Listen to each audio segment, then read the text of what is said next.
have the call around 60 minutes. We'll get to some extra questions and have time, hopefully, to bring people up on stage. If you have any questions, if you do have a question, but maybe you don't want to speak, you could just drop it in there. There's also a chat channel in the discussion that we're in now on the right side. So if I don't see your hand again, like Z, just ping me or do something. And if you're raising your hand, we'll try to get you up here when the time is right. But Athens, you can put your hand down. We're gonna save that towards the the last third of the call.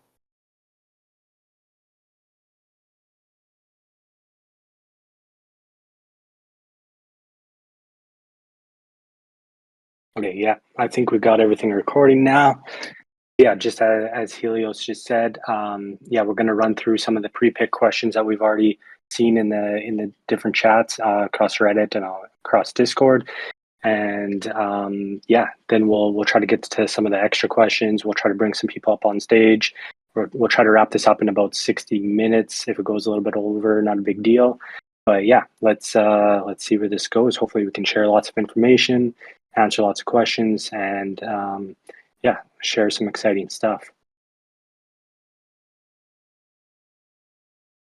Yeah, just wanted to say a quick thanks, everybody, for coming out. We've got a good audience here already. Yeah, it's always we really appreciate it when people take the time out of their day to come join us. So yeah, really appreciate everybody.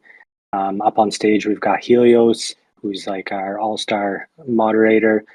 We've got Magic. For those that don't know, Magic is actually the VP of product and operations here at Loopring. So he's been a huge asset and just really helping push things along. And then everybody knows myself and Blank. I might refer to Blank as Chris sometimes. That's his alter ego. Yeah, let's get started. Helios, do you want to start running through some questions? Yeah, so first one we had come up, and thanks for everybody for dropping some questions in there. Is the team expanding or shrinking? Who's on the core team now, and will it change? There was some posts in Reddit about Winda. Loved Winda from the Reddit era. Everybody's watching her GitHub pulls, and we saw also Adam a few months ago. So want to know if the team could just speak on that, like who is in the team, what's happening with the size of it, and if you can get into some details for us. Yeah, absolutely. So yeah, I'll run through that real quick, and then if Magic or Chris or if anyone wants to jump in and expand upon this, feel free to hop on. But yeah, it's true we have had some departures on the Loopring team in the past months. Adam, who is the head of growth, and then Winda, of course, who everybody knows. We've also, however, had like a bunch of part-time developers and others who have stepped up and been promoted and now moved into more full-time roles. So like just to clarify, like Winda and Adam were both amazing parts of the company and they're going to be sadly missed, but Winda's role and Adam's role have actually already been filled.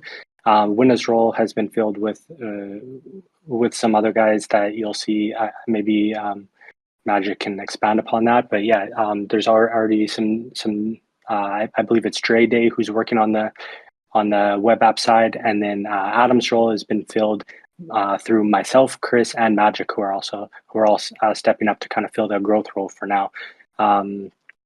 For those that don't know, I kind of spoke about it at the beginning here, but Magic is relatively new, but he's been a huge asset to the Loopring team here. He's the VP of product and operations and has a ton of experience.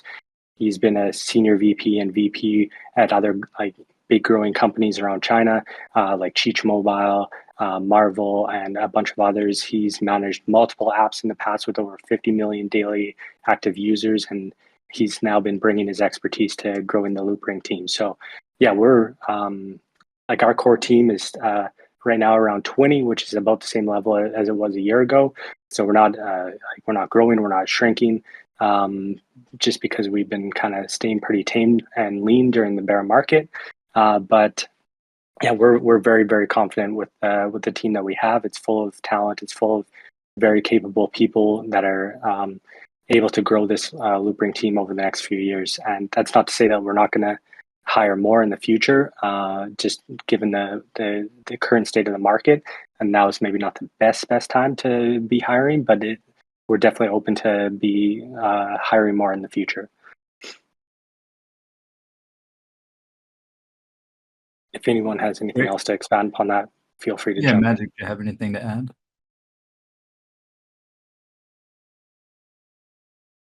Yeah, thanks, Baron.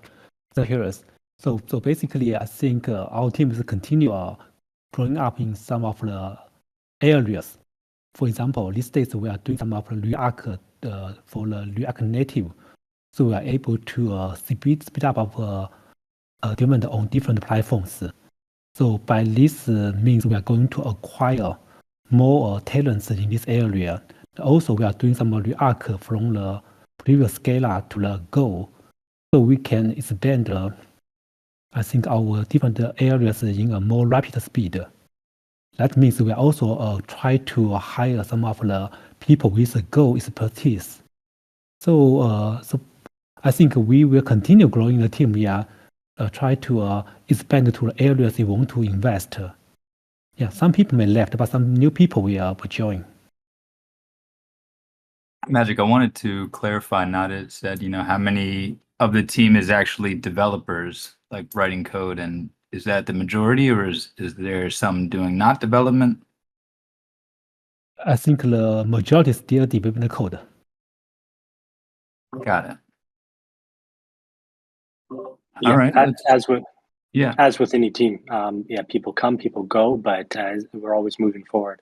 And like Magic said, we're becoming even more efficient. In the past, our Android app and our iOS app have been having to develop on two separate teams. We are, like you said, looking to implement React Native, and that's going to help speed up our development. We can work on both apps at the same time with a more lean team. So even better. Beautiful. Let's get on to the next question. If anybody has a volume, if anybody sounds low, you can right click on the person's icon and increase their volume. I sent a little screenshot in the chat. So, next question, and this has come up also recently in some Reddit posts and discussions, more discussions in the server. Is Loopring open to eventually complying with the L2B standards regarding security councils, exit windows? We have our super community member, Frank, is always very vocal about this. I think it's a big topic in all of the layer twos about the multisig, about how soon an upgrade can happen if we have the window to be able to get in and out of it and such. So this question is coming up again. What is Loopring's stance on L2B, the standards that are coming around upgradability in a roll up and exiting, and are we going to get to the level like we saw D-Gate, who forked Loopring, and they're like full upgrades, full versions, no upgrading, we just move to a new version. Where does Loopring stand on that spectrum? Yeah, short answer is yes. Of course, we're always working to improve our standards, and we've spoken to the L2B team in the past about what we need to improve our ratings there. We are also working on a security council, as we've talked about in the past, for more serious bug fixes, where the update needs to happen fast and perhaps information around the code cannot be released publicly before the fix. As to not expose users. So that's the purpose of the security council. For anyone that's not aware, basically how the security council works is they act as community advocates, so that we can share information, more discrete information that maybe we can't release publicly, like if there's a major bug, and we disclose it with them, and then they can advocate for it and let the community know, hey, yeah, it's safe to upgrade. So basically, yeah, that's going to happen for any short-term bug fixes that are need to happen. But as far as regular upgrades go, we're definitely open to extending them to 30 days if that's the ongoing standard. But yeah, number one priority for us has always been user security. So we'll continue to prioritize that. And we'll work with L2B team to update our standards to make sure that we can upgrade our ratings there. We're also like always talking with other teams in the space to make sure that we're sharing best practices and we can stay at the forefront of where the space is going. So as you can see, like it's not just Loopring that's lagging behind. It's like as far as those ratings go, like everybody is, and I think that's because like in the beginning, like we're still so early. There's a lot of upgrades that need to happen, and there has to be a way to like upgrade these in a way that like doesn't kind of slow down the progress of the project. I think in the beginning of most projects, it's gonna be more training wheels, and then over time, this is gonna, once everything is kind of in place, it's gonna the training wheels are gonna come off, like Vitalik's talked about. So yeah, we're all working towards that same end goal. I think we're getting closer and closer all the time. If that helps answer that. Yeah, I think it's an interesting topic because even we saw Scroll, ZK EVM launch, and they're like same level or lower, they're having similar problems. And it's a little bit in the way that L2B presents the information, which there's nothing wrong with it. It's like it's the goal, it's the ideal that we're trying to get to. But I was having a discussion in I think ETH Finance or some other Reddit, and they're like, well, Loopring been around for longer, so why hasn't it in time been able to change this standard? And I was like, well, it's not just a time thing. It's not just the more time all the bugs were figured out and everything was figured out. This whole technology of zero knowledge at all hasn't really been used except in mathematical theory before. So, it's something that is like the whole space is kind of developing. So it's good to hear that you're also speaking with other teams and trying to, and hopefully the idea is with that kind of site, the ecosystem of L2s has a standard together where everybody's holding each other accountable in a way. That's exactly right. Yeah, I think like when you zoom out, like in the grand scheme of things, we're still super, super early. And yeah, I think as a space, we're gonna all kind of move forward in a similar way. As one team progresses, we're gonna share best practices, and then every team is gonna kind of progress in that same way. But I think a lot of these hard details need to be worked out first, and we need to be able to like make those changes a little bit more rapidly. But yeah, like for regular upgrades, like we talked about, like I think it's perfectly reasonable to expect like a 30-day window, so that users can like take a look at everything and make sure that they can read the code or get someone to interpret the code for them. And yeah, we're working to make that happen. Great. Okay, let's move on to Yeah, just one thing to comment. I think it's easy to just change the duration, for example, from 7 days to 30 days. But whether it's really good, yeah, always good to apply the 30-day. For example, if a protocol they encounter an issue, a fatal issue, and people cannot upgrade the protocol until 30 days, then what will impact? Maybe many users' asset will be impacted because they are not really standby. They don't know what happens here. But then something happened. So I think other than this hard criteria, we need to have something maybe more important to implement. Maybe you have multiple security layer. So once something happens, what you can able to secure users' assets, whether it's the other method.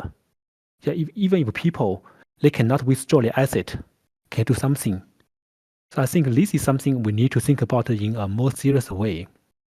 Yeah, for sure. I think this year we are going to have another update regarding the Loopring protocol. We are trying to apply the standard, but we also will be very careful regarding what kind of the security solution we are able to further think about here to enhance the overall security. Yeah, exactly. This is a very good point. Yeah, having that additional security layer and knowing the severity of each upgrade. Yeah, and we also need to talk with like L2B more. I know like us and other teams are talking with them about like possibly changing their rating standards also, because yeah, 30 days doesn't always apply to just everything. thank you, Magic and B. And Blank, if you want to chime in at any point, just let me know. We're going to move on to question 3 again. Thanks everybody for coming out. We got a lot of people in the crowd. If you have any questions, you can throw them in the chat on the side or in the AMA channel. And in a little bit, probably another 20 or 30 minutes as we get through some questions, we'll invite people up to the stage. So third question we have in the chat is, does Loopring foresee a future, where it can operate as an actual DAO? With token holders being able to create improvement plans. The basically soft release of the DAO was that it was team released improvements. We were voting on different pools to incentivize and such. Is it something, actively or passively phasing out, or the quarterly votes that we saw before with the AMAs, or adding trading pairs, etc.? So kind of what is the status of the DAO? I mean, we know the status is kind of on ice right now, but is it something that is being looked at to revitalize at some point in the future, or we could just gonna say hold off for now until we get to another point in the protocol? Yeah, absolutely. So yeah, to jump in here, and yeah, just to kind of summarize, there's a lot of questions around like DAO, so we can kind of summarize and answer all of the DAO related stuff and a few other of the other questions all in one here.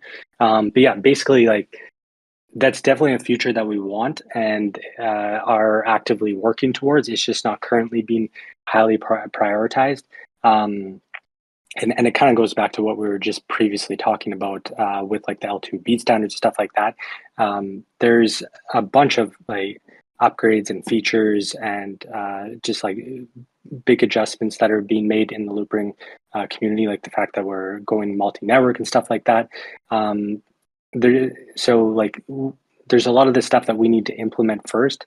Get the ecosystem to a point where it's like highly used and adopted, and then I think at that point that's when you can start shifting it more rapidly towards the DAO, because where the DAO really comes in is like maybe not during the hyper growth phase, because that kind of slows everything down, but more when it's like starting to be adopted and you want to transfer like everything, basically like the ownership and the upgradability over to like a more decentralized community. At least like from my standpoint, and I don't want to speak to everybody on the team, but that makes the most sense. And I know I've talked to others in the space who agree. But yeah, like for anyone that's been following along for a while, you've seen that we implemented the DAO via the snapshot for voting for LRC holders in the past. Like we've done more minor things like token pair listings and switching of AMM fee incentives. Like I spoke to, like in the future, we do envision this becoming more decentralized over time. It's just not a huge high priority at this moment, but it will be in the future as we like get to a better place of the usability and like wide adoption. Another part is like a key part of this is going to be like our multi-network strategy and making both the Loopring Smart Wallet and the Loopring dApps unique and widely used, like I kind of talked about. Once these products are widely available, we can market them more to make them more widely adopted. And once they're more adopted, we can roll out a better tokenomics model that helps align incentives and participation to help fuel even more growth. And at that point, the DAO, like I said, makes a lot more sense. All of this would basically be our end goal. And then to answer kind of the second part of the question about the AMMs and the voting on new tokens. So since the rollout of our new block trade feature and seeing like the seed of potential big success with this core feature, it's changed a lot of our thinking and about the AMMs and liquidity fragmentation in general. So like one of the biggest challenges for Loopring Layer 2 in the past or for years has been liquidity. I think anyone that's been following along has noticed that. Just getting liquidity like through DEX and AMMs, it's not an easy thing to do. It requires a lot of major token incentives, and like LRC is a fixed token supply. We don't have huge incentives to offer through like an inflation model like other projects have. But we've kind of found like a much better solution in my opinion with block trade. So basically, Yeah, so basically block trade has kind of changed the game for this like liquidity on Loopring layer 2. Like now we can source liquidity for users from all the best sources direct to layer 2 for potentially like unlimited token pairs in the future. Currently, we're looking at adding more token pairs to the block trade and then using block trade as potentially like a core building block for all future earn products. So like for the upcoming vault with leverage trading and even like potentially option trading and other earn products. And then also for our smart trading capabilities, which we'll talk more on, like grid trading and other cool things like copy trading that we're talking about also, where users will be able to like basically mimic or follow other successful traders and mimic their trades and earn returns that way. That's another cool feature that we're working on. Long story short, we're going to be rolling out like as many unique and smart trading earning features, and we really want to make like block trade the source of this liquidity, and that's going to be like on Loopring layer 2 and potentially on other networks also. If that helps answer that question, like, does that make sense? I think it opens up another part of the question too, like you mentioned about the DEX, and that has been asked as well. Like, where does the DEX stand in relation to multi-network? So maybe we cap that there, and then I think we'll get back to this in the multi-network discussion. If Magic or Blank, if you had anything to add into this. I mean, the question generally about the DAO though is that, you know, as more stuff is happening in the network, as more activity is happening, as more users are coming in, there's a bigger reason to incorporate that and to, similar to the contract upgrades, you know, migrate into a more decentralized community-run protocol, which sounds like, which has been the goal, which is the goal. It just is taking time, so there's not much realistically to be voting on right now. And I think it's kind of this relating to this repositioning of what are these components inside of the app, what are these components inside of the protocol, and in time that will, you know, help sort out how the DAO works, how can the DAO be effective, and what we can do as community members to, you know, engage with this. So let's move on to, so let's pause that question of the multi-network and the DEX, because I know Nadia brought that up. Like, what does it mean for the DEX being on multiple networks? So let's get back into that in a little bit, like layer 3 basically, and how does that affect liquidity in Loopring DEX? How important is the DEX? And I think next Just to question pause there is, for a sec. yeah. Sorry, Magic, did you have something to add on there? Oh, yeah, I think it's a good question. Actually, for the multi-network, I think this strategy we need to think about a different angle. So first, we have multiple products. If we are think about the DEX, so I think DEX itself, yeah, actually is a combination of the Loopring protocol and the DEX itself. But what's the real differentiation we can provide on top of the layer 3? Yeah, so I think maybe not the exact functionality of today's Loopring layer 2 we built on top of the Ethereum, but some of the differentiated solutions, yeah, like the block trade or Vault that support a margin trade, or maybe the dual investment. Only these features that we think is cool enough to differentiate Loopring's offering, like the DeFi protocol we will build on other networks. For example, on Tyco, on Arbitrum, on OP, on Binance. Yeah. So this is what we define as our protocols network strategy. We will try to think about the only differentiated solutions here worth importing instead of porting the whole DEX to the other networks history.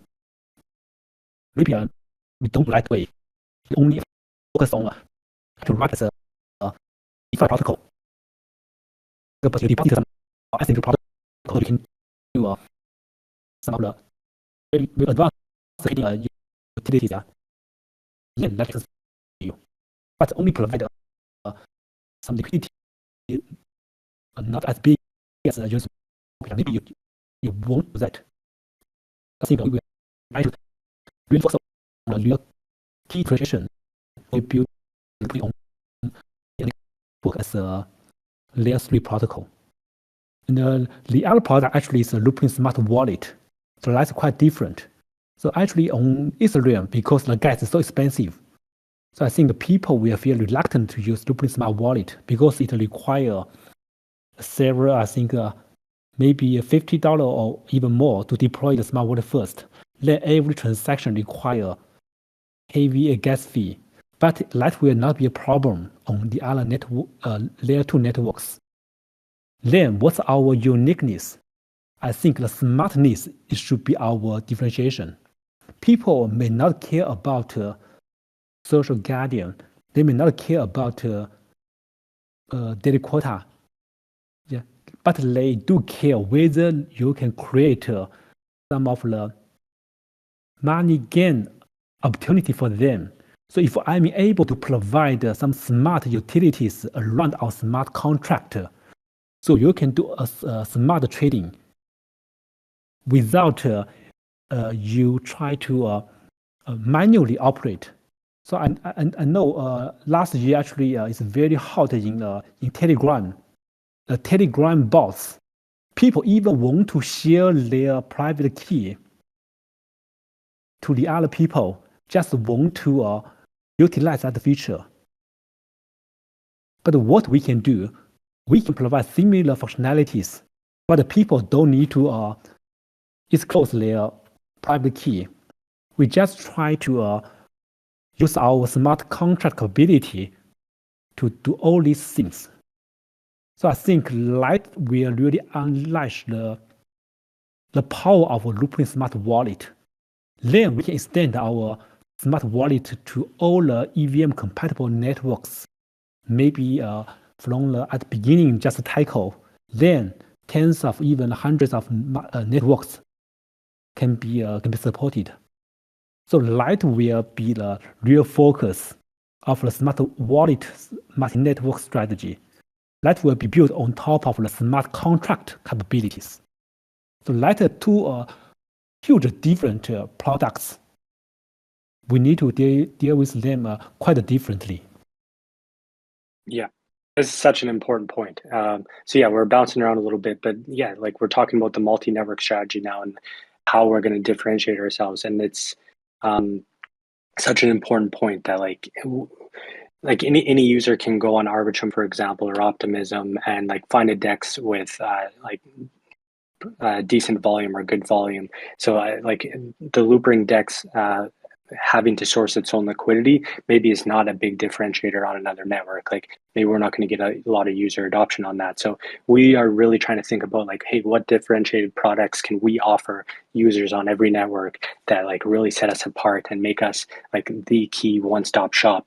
And that's where we're talking about like these smart trading features, which I think are going to be huge because like, yeah, for anyone that hasn't been paying attention, the Telegram bots, like some months ago, I can't remember when it was, but they were just such a big hot thing where people are literally giving up their private keys to these Telegram bots and letting them trade on their behalf, which is just a big security risk. So we're basically trying to do that in a like self-custodial like way where you don't have to give up your private keys or expose your private keys, and you can do it through these smart trading agents, through smart contracts, and have like just amazing functionality where you can copy trade, copy other traders, you can do dollar cost averaging, you can do grid trading, you can do just a bunch of different things. So it's going to be super cool. And then yeah, that's going to be something that really sets Loopring apart, and then also just like the different vault experiences that we're going to offer, and then like block trade, which is a pretty unique experience.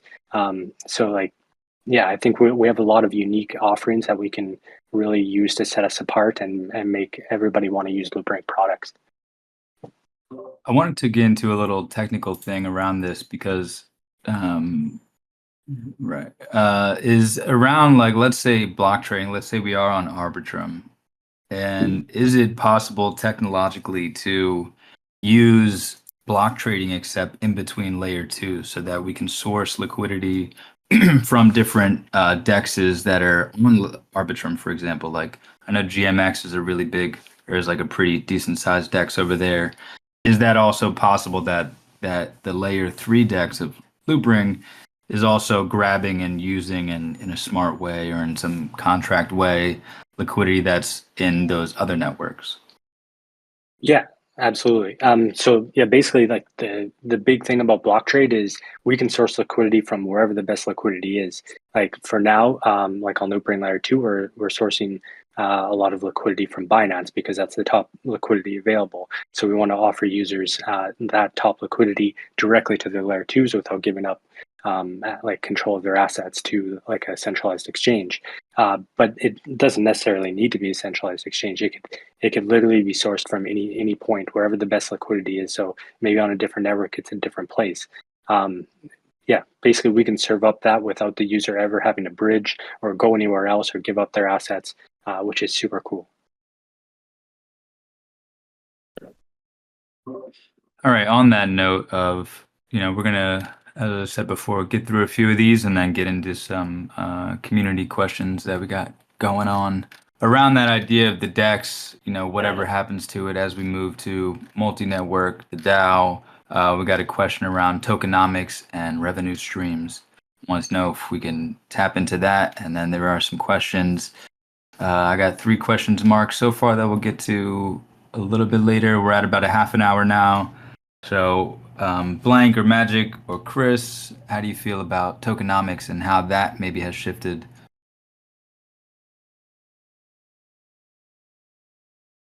I mean, I hate to do all the talking here, and those guys are definitely able to jump in. But yeah, just to quickly address the tokenomics because it does kind of tie everything together. Because we're talking about this multi-network strategy now, and then there's been a lot of questions in across Reddit and Discord about like, hey, how does that work then?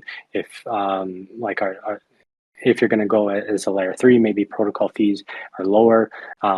So yeah, we get asked this question a lot, and I definitely check out our last community call blog that we put out because we went into a pretty in-depth answer there already. We discussed like a few different options available, how we could add or kind of supplement the current tokenomics for LRC.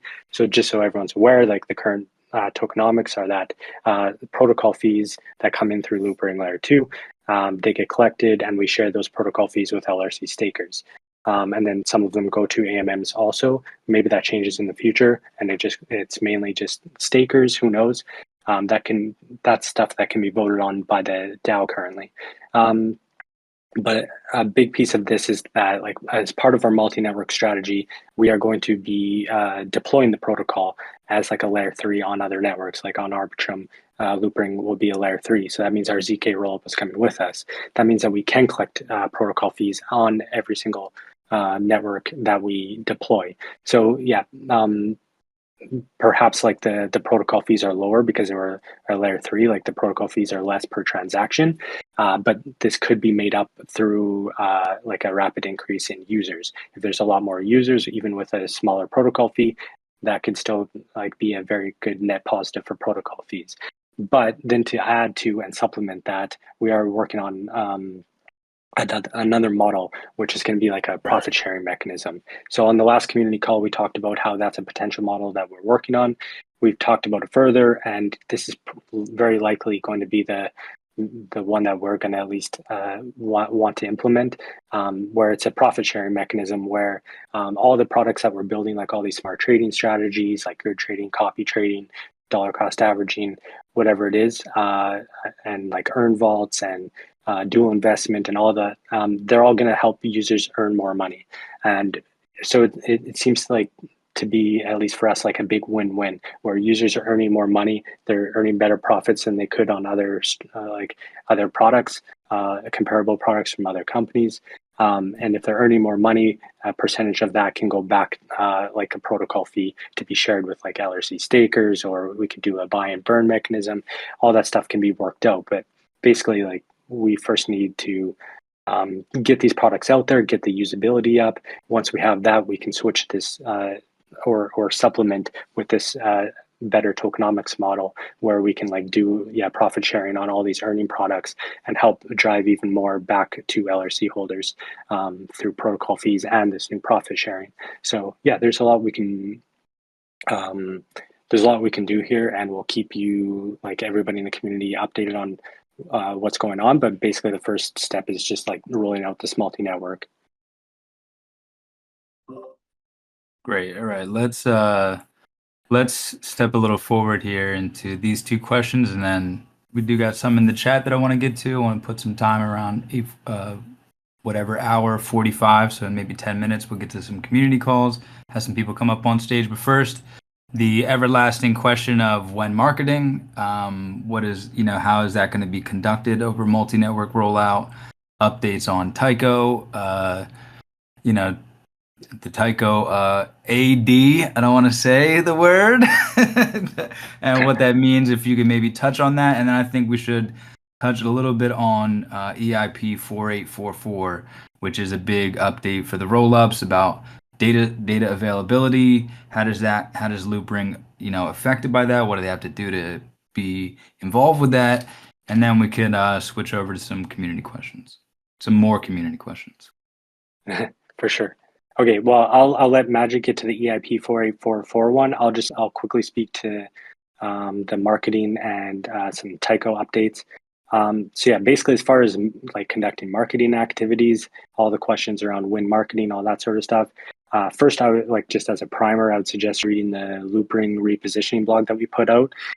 We laid it out like pretty clearly on there. But just to give like an update, like we've started doing a little bit of podcasts. We've got more lined up for the future. We're starting to roll out more community engagement calls like this on Discord. We've got more planned for this as well, like a possible like gaming call in the future here too. We're just trying to line stuff up with gaming partners. But as far as like paid marketing strategies that we've outlined in that blog already, they haven't been happening as of now, as everybody knows, but it's mainly just because of timing. At least for me, it makes much more sense to do paid marketing after we've rolled out this multi-network strategy and we're much, much more accessible for users. Like right now, if we roll out a paid marketing campaign, it's going to be very expensive as far as like a customer acquisition cost goes. After we roll out the multi-network and the Loopring Smart Wallet and the DApp is available on any network, and the wallet is like cheaper to deploy, the cost to acquire a new customer comes down substantially. So then for me, at least, this makes a lot more sense to start putting money into these paid marketing strategies, like targeted ads on social networks, sponsoring podcasts, YouTube channels, etc. Like, just to give you like a rough example, like right now, if it costs us $100 to $200 to acquire one new customer or one new user through these channels, paid marketing channels, the value that we get from that user, say, is maybe $10 to $20 a year in fees. It doesn't make much sense to throw a bunch of money at that. Again, it's just a very rough example.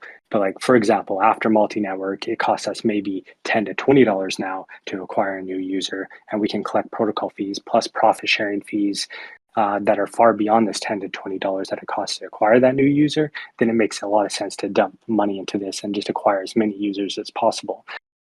So just so everybody knows like where the thinking is at about that, you need to get the customer acquisition cost down to a point where it actually makes sense to dump money on it because you're getting more value back.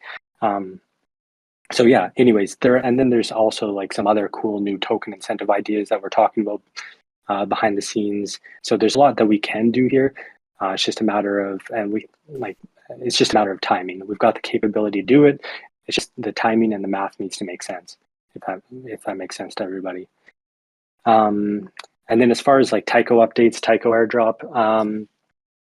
So obviously we can't speak on behalf of Tyco, but Daniel and the Tyco team, like Brecht and everybody, have been pretty vocal in the past about like Loopring is going to be a beneficiary in some way if and when there is a Tyco token airdrop. I think the team's been pretty vocal about that there's going to be a Tyco token. They haven't spoke to the Tyco token airdrop or anything like that yet.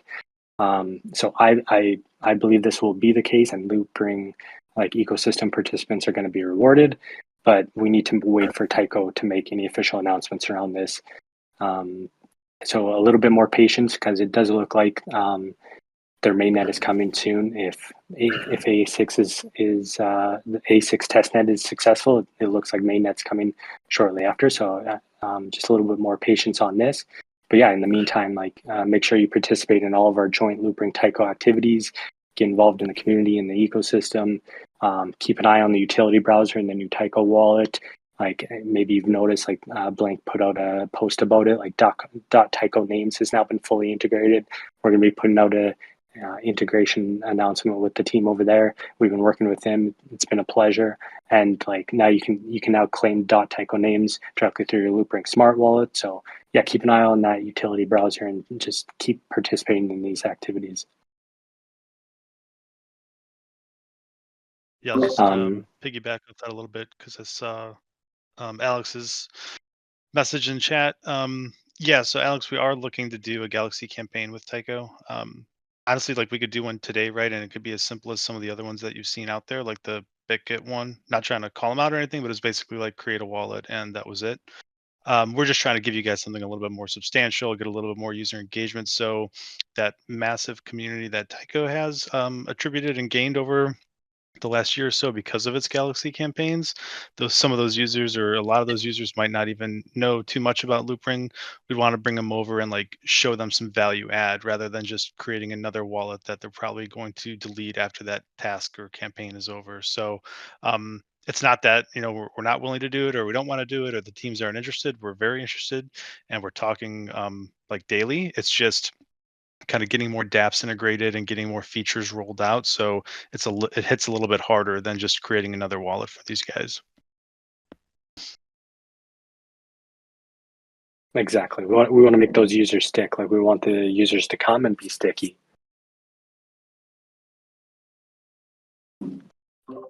Solid. Magic, did you want to speak a little bit about EIP 4844 and the Yeah. Dankun upgrade and what to expect from that? Yeah, sure.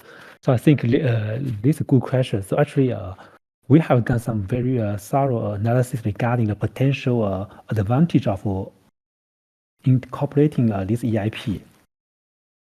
But we found that actually it may not as impressive as we imagined earlier. So I'll give the result first. I think our final analysis reveals at most maybe just save up to 1/3 of the total expense. So it's not that impressive. It's very crucial to note Loopring's implementation is some different.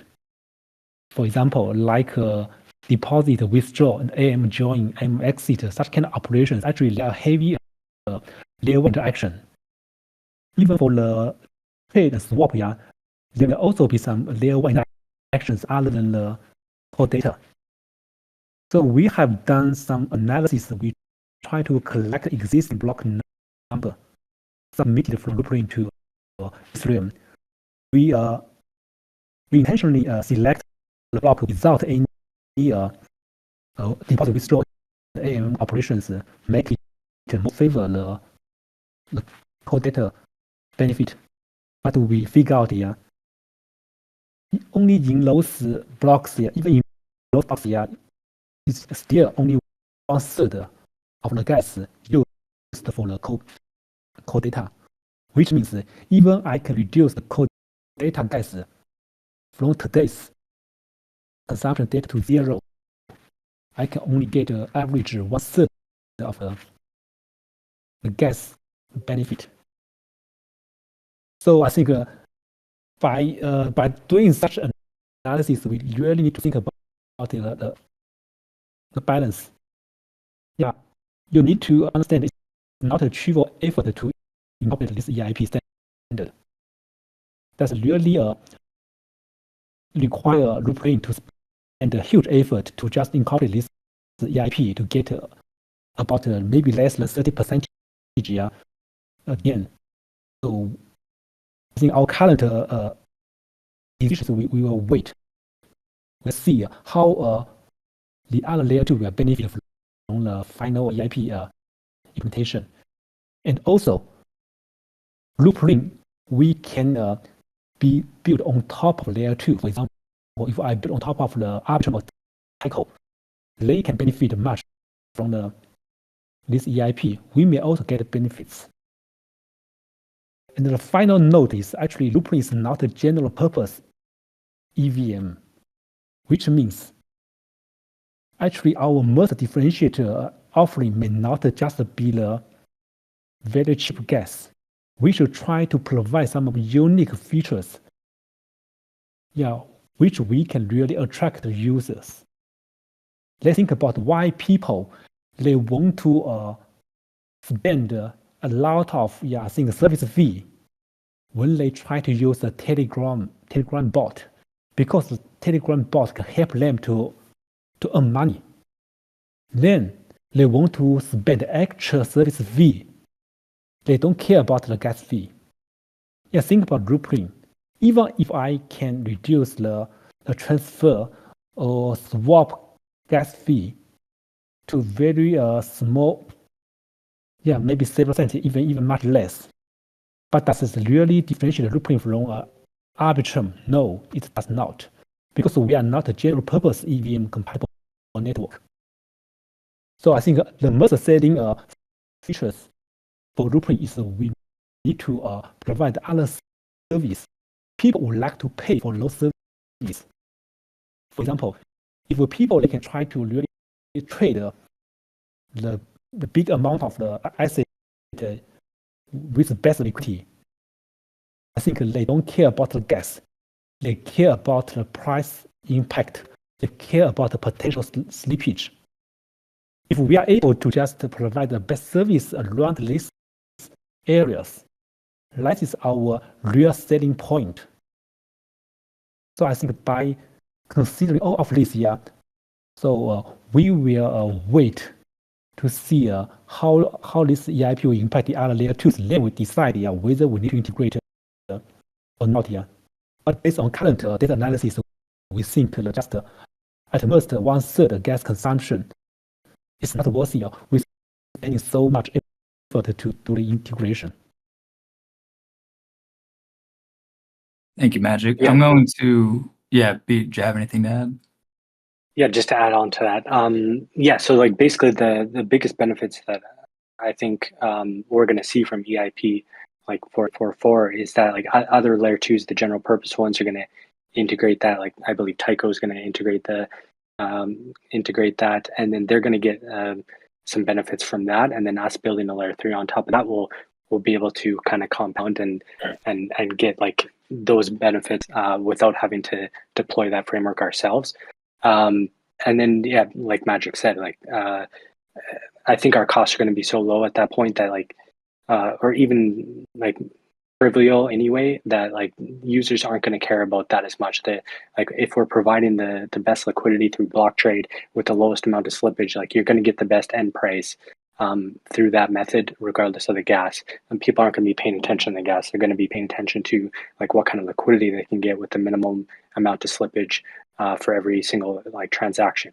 So we're always looking to just provide the best user experience at the lowest cost possible. And if there is if our analysis kind of proves that that's possible through Loopring layer 2, then we'll implement it. But we're kind of wait and see right now. Great. So I'm going to open up the stage for people to raise their hand in a second, and we're going to get to some questions that have been in the chat flagged with a little ticket button. So if you do come up, have your question ready and be kind of express about it. The first question is from Instinct, speaking about smart agents. It was mentioned, but a fairly broad category, and a lot of different teams are approaching it differently. So what, in brief, what does it mean exactly, smart agents? Does it have to do with these bot trading systems? And about the vaults, like what is the relationship between smart agents, between vaults? Are these different things? Are these separate things? And now, as I said, I'm going to allow people to raise their hand to come up. Okay. Thanks. I think for this question, so basically, smart trader is different than vault. The vault feature, actually, we are talking about this regarding the margin trader. We will try to allow users to trade with I think maybe some liquidity from the central SEX, and allow them to trade in a virtual concept. For example, even though you don't have this token in Loopring Layer 2, you are able to trade. So this feature actually is built on top of Loopring's Layer 2 protocol. And regarding the trade agent, this is the feature inside the smart contract. So in other ways, you can think it's a Layer 1 functionality. If I try to deploy Loopring Smart Wallet on Tyco, then it's a Tyco's native wallet capability. So I see some of the other protocol, many people try to explore the functionality of the smart contract. Some people try to use it to do some of for example, try to help people to move your position between different lending protocol. This is one kind of usage. For us, current focus is try to help people to do the trade-related strategy. For example, can I do the grid trade? Can I do the DCA trade? Can I try to do some of the other strategies based on different trigger condition using my wallet? The answer is yes. Some features you can see today in SEX we'll try to implement in a non-custodial way. And also, this smart trade will really be our focus this year. Actually, if you look at our smart wallet, in the last year, even earlier, we focused on integrating the features on Loopring Layer 2. We haven't put much focus on Layer 1. But Smart Agent is different. This feature is built really inside the smart wallet. That will really show the difference of Loopring Smart Wallet. Yeah, I mean, just to expand on that, like it's such a big deal. Like these smart trade agents, basically to kind of piggyback on what Magic was saying, like they're built into your smart contract wallet, like using the smart contract, and like it can be done on Ethereum Layer 1. It could be done on Tyco Layer 2. It can be done on Arbitrum Layer 2, like wherever the smart wallet is deployed, basically, and the smart contract is deployed.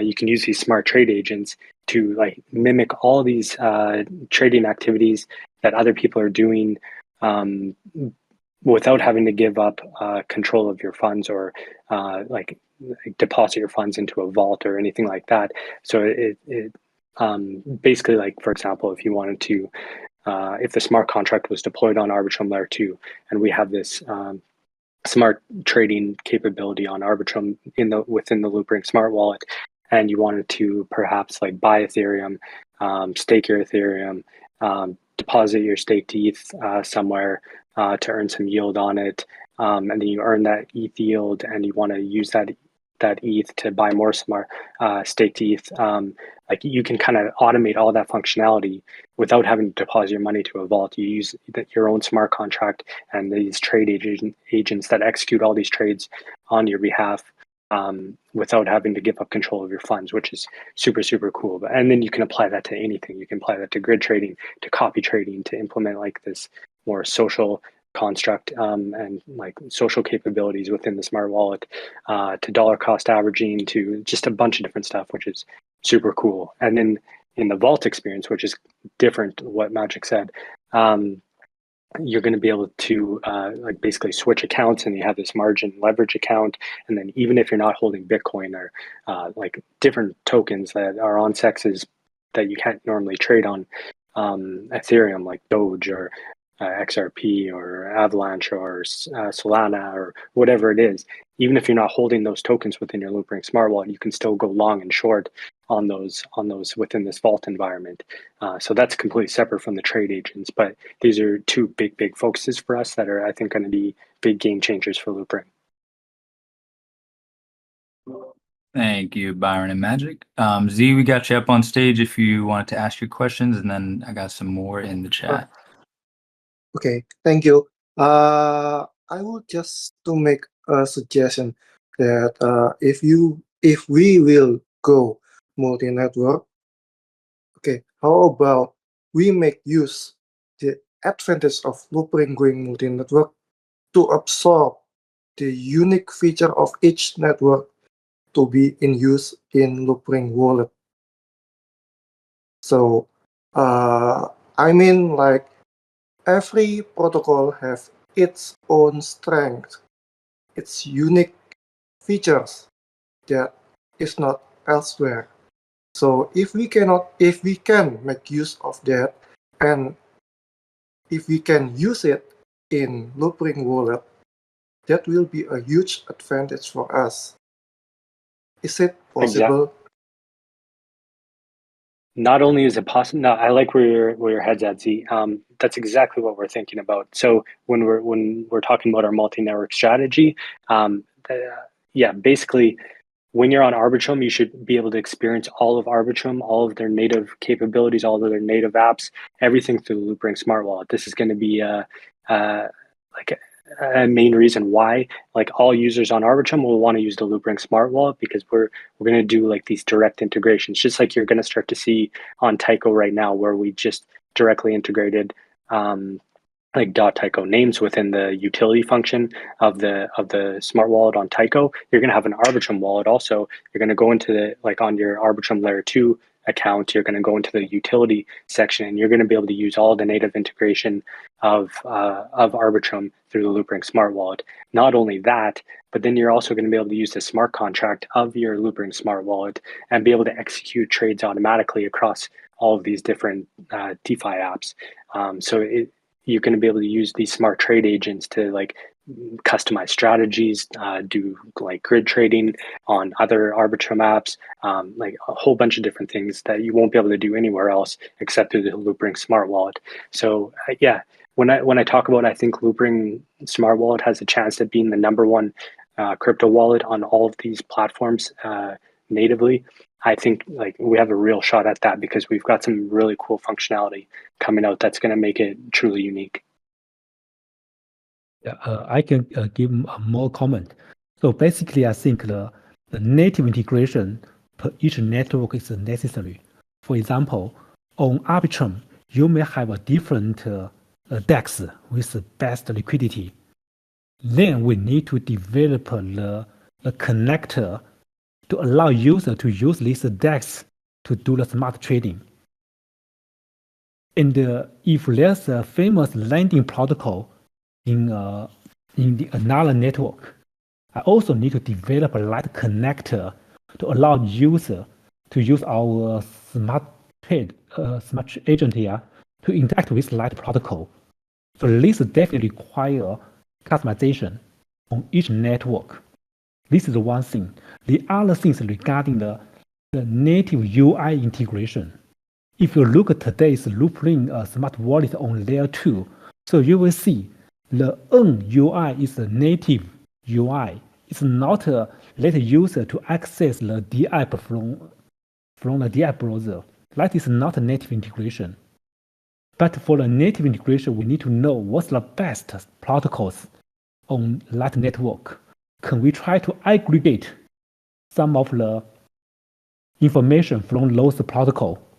For example, if I want to provide a land UI, so I may try to aggregate the different the API number, so I can present to user. So user will check, okay, this is something I want to invest.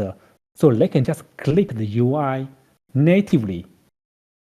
Then it will try to help him to subscribe to interact with that DApp. So this is what we call the native integration. So I think we need to do both. First, understand the unique protocols on each network.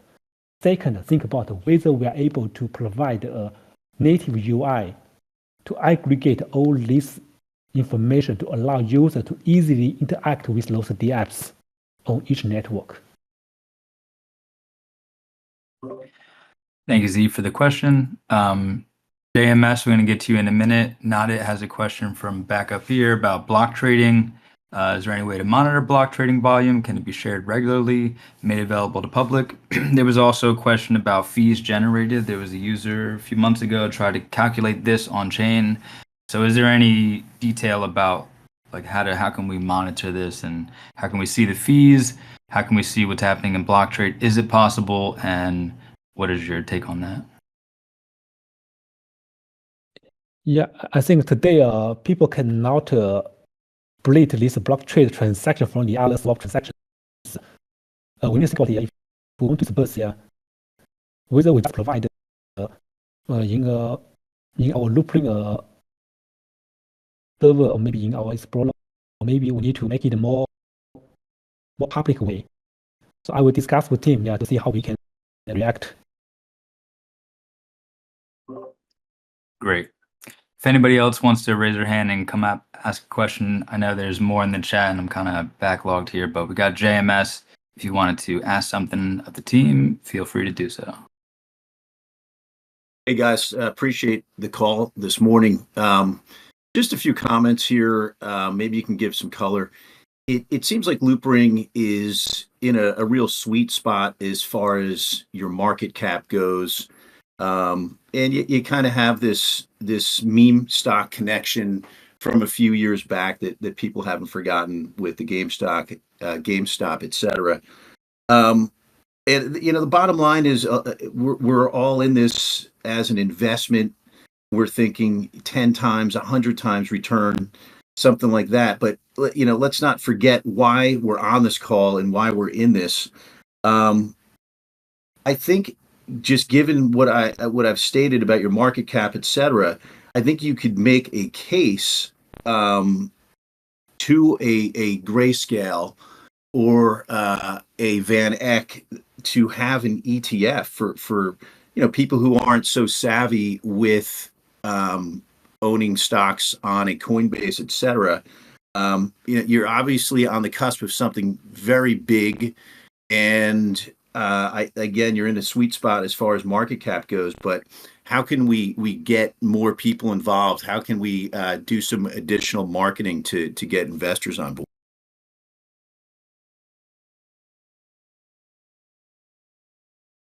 Yeah, I mean, as far as ETFs go, like we can't speculate or say too much about like the LRC token price. Like we aren't in control of that or anything like that.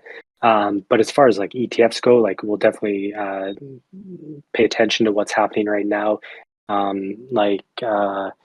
believe it was BlackRock just they filed their ETF for ETH. So I think a lot of that is going to be dependent. Like I believe it got postponed. So a lot of other tokens, I'm sure if ETH opens up and they get an ETF there, then I think that's going to open the floodgates for other tokens getting ETFs also.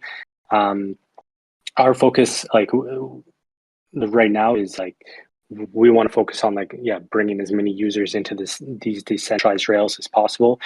So that's not like a main focus of ours. But of course, if it helps bring more users into the ecosystem, we're open to exploring all possibilities, if that helps answer. Excellent. Thank you. Thank you, JMS and Brian. Got another question from System 32 here about what is the plan with the partnership of ZK Pool. It was announced a few months ago.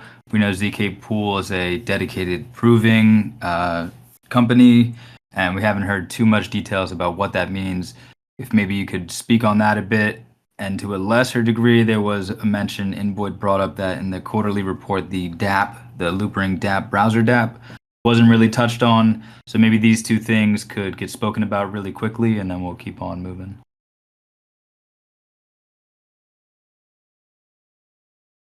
Yeah, for the ZK Pool, actually, this company tackle very closely.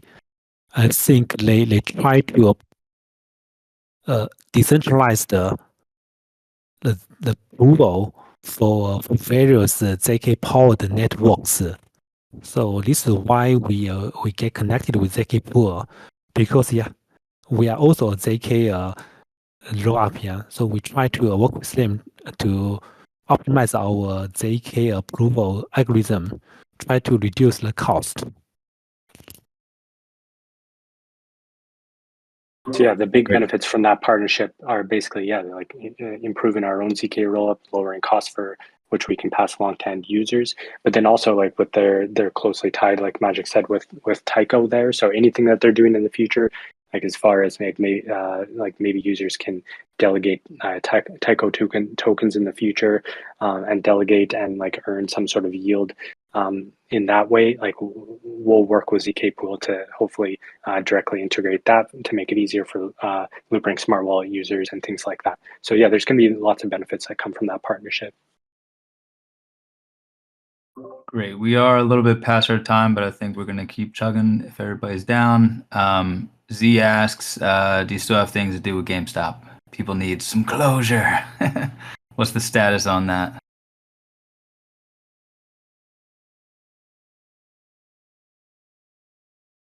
Not too much we can say there. Like whatever information is public right now, that's basically all we can say.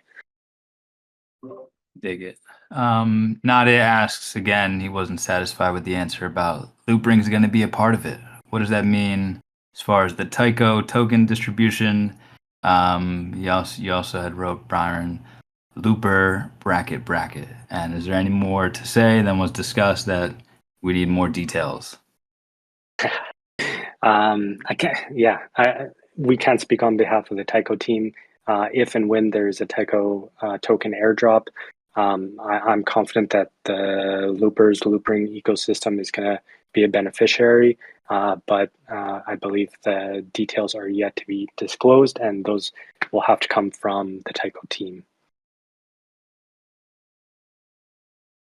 Great. If anybody wants to raise a hand and come up, then feel free to do so. So another question that Naya brought up in the AMA is, we saw the multi-network being discussed further last year, like quite some time ago, particularly with Arbitrum before Tyco was really up and running.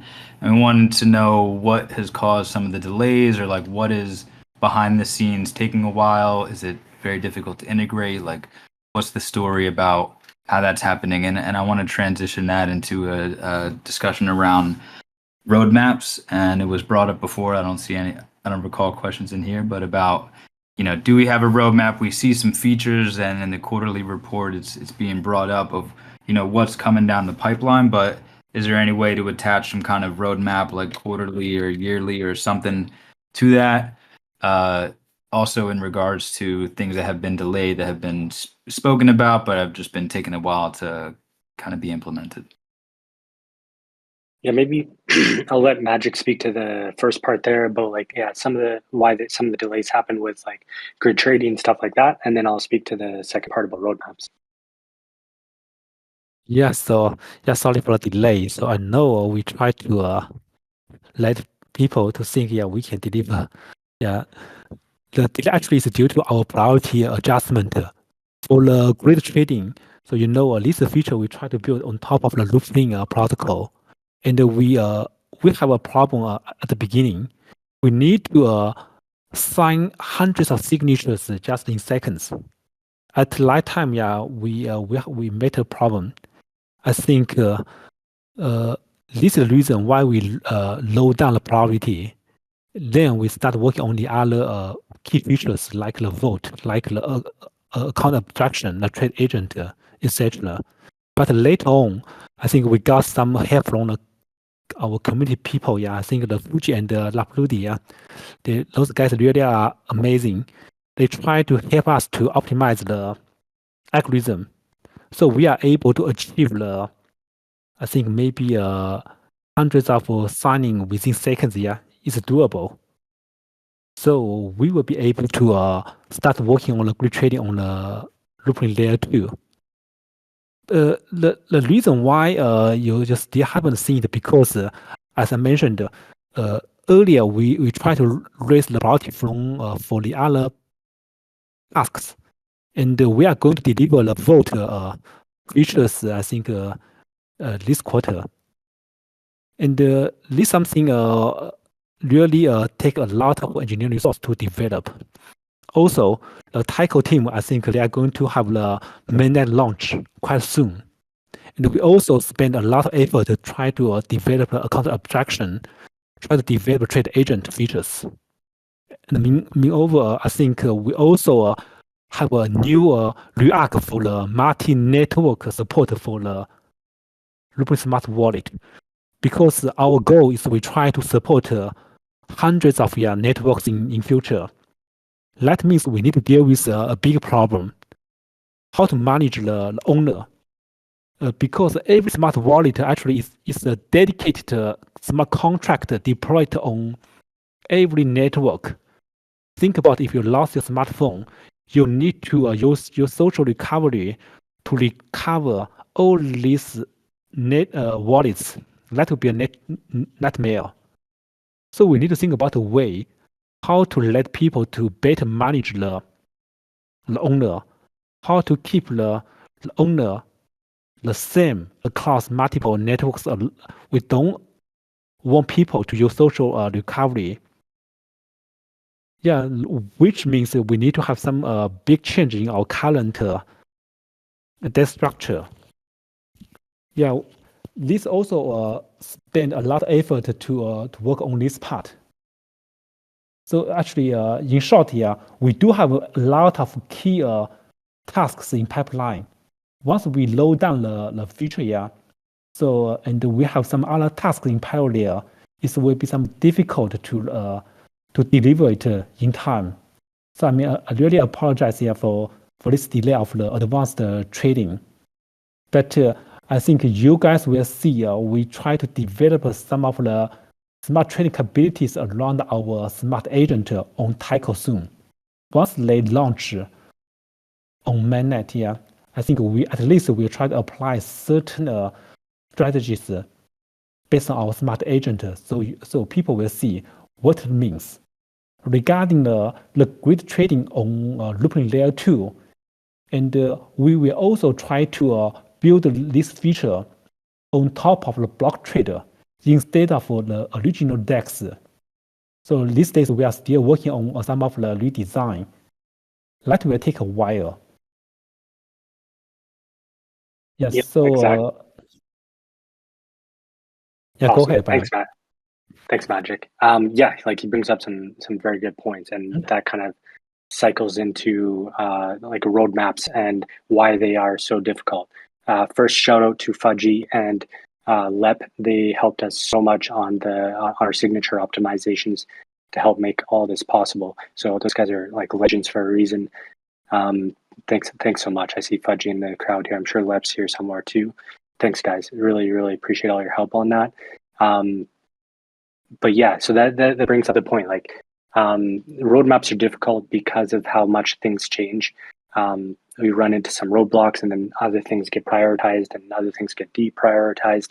But I definitely understand like the community's point, and perhaps there's a way that we can kind of find some middle ground here and do like some sort of live or evolving roadmap. Maybe we can set up like some sort of a landing page that shows like a live roadmap. Maybe it changes over time and things get prioritized, deprioritized, but at least you can see like what's on the horizon. So yeah, we can take that back, discuss that more with the team, and see what we can figure out. Thank you very much. Last round of questions. If anybody want to raise their hands or add a question in the chat, we have Athens. Let me bring you up here. But before that, Shmruti had asked, is there any possibility of onboarding more big partners? What's the status of big partners? Yeah, like we kind of talked about on the last call. Also, like partners are a touchy subject because anyone that we are working with or speaking about working with, more cases than none, they don't want to talk about that publicly until like there's some sort of integration in place or something like that we can actually talk about. So yeah, partners are a touchy subject, but of course we're always working towards like working with anyone who makes the Loopring ecosystem or Loopring like user experience better. And for certain things that we have to work with partners in, like as far as like anything that touches fiat and stuff like that. So yeah, definitely working towards working with others all the time, especially with our multi-network approach. We're going to be working with a lot of different projects to help make that all happen.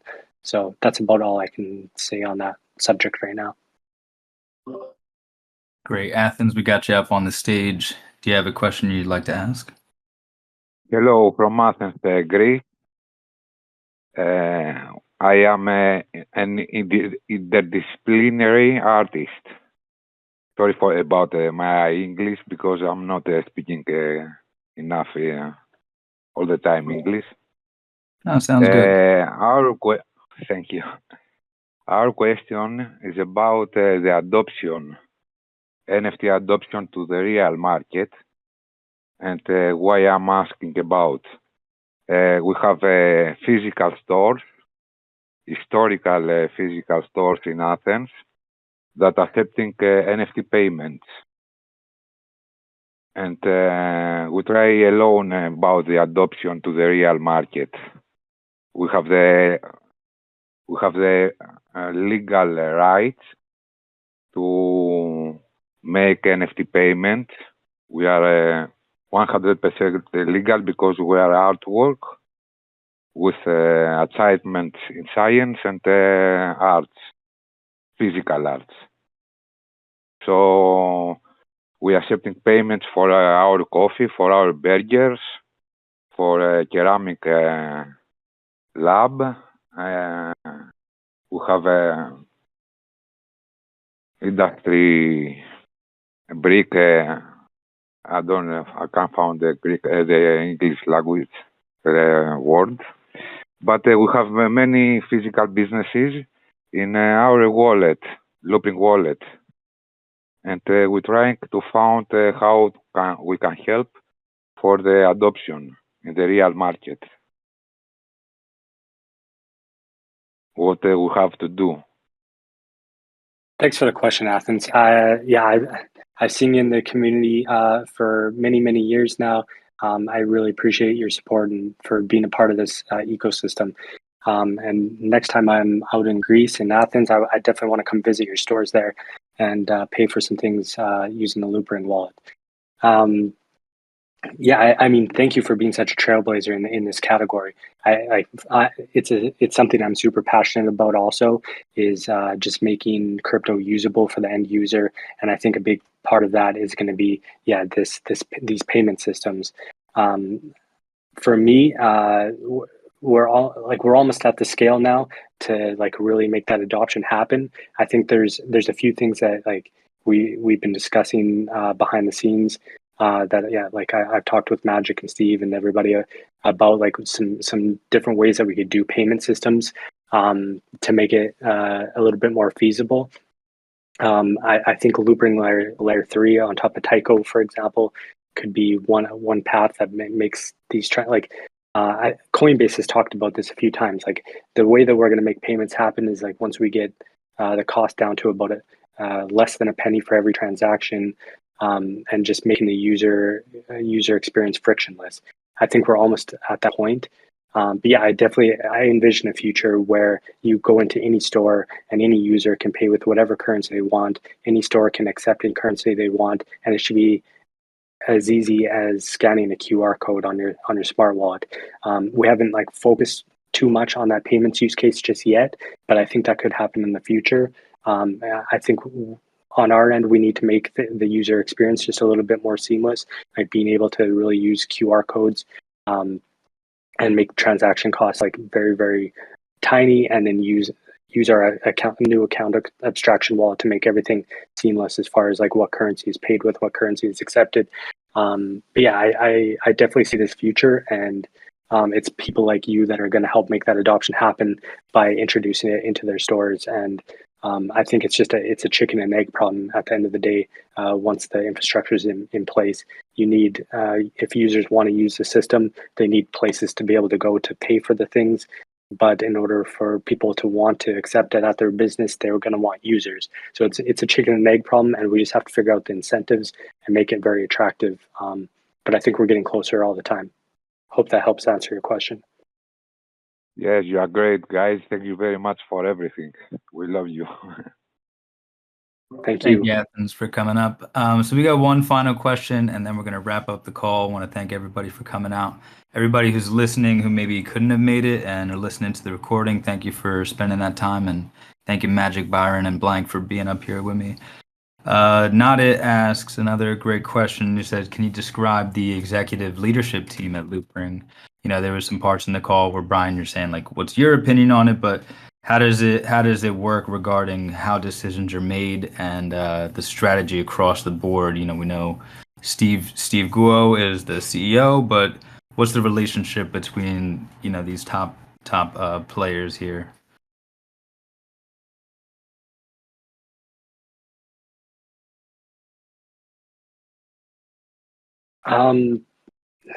Yeah, I mean, I'll leave it up to Magic if he wants to describe that, or like maybe we can talk about that on the team and like lay something out. Everything that's recorded here, we're going to release the recording to the community, and then I'm going to make a follow-up blog, and perhaps we can add more details.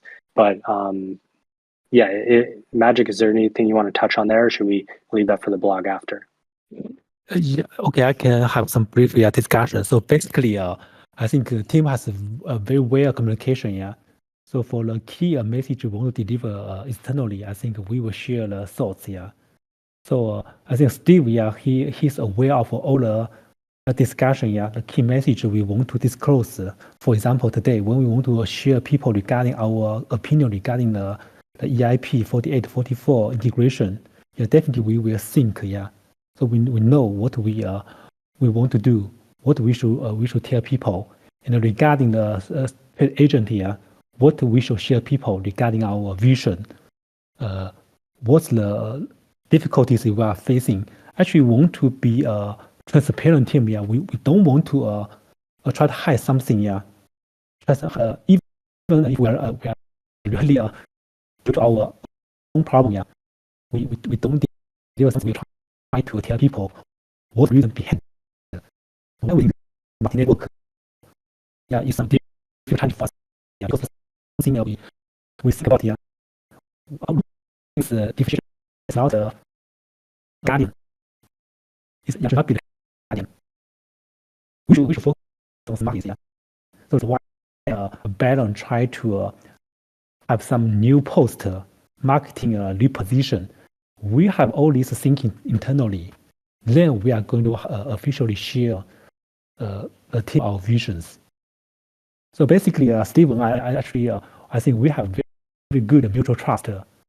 I know Steve. Yeah, I think about 20 years. We worked together for a long time. Yeah. So we have very good trust with each other.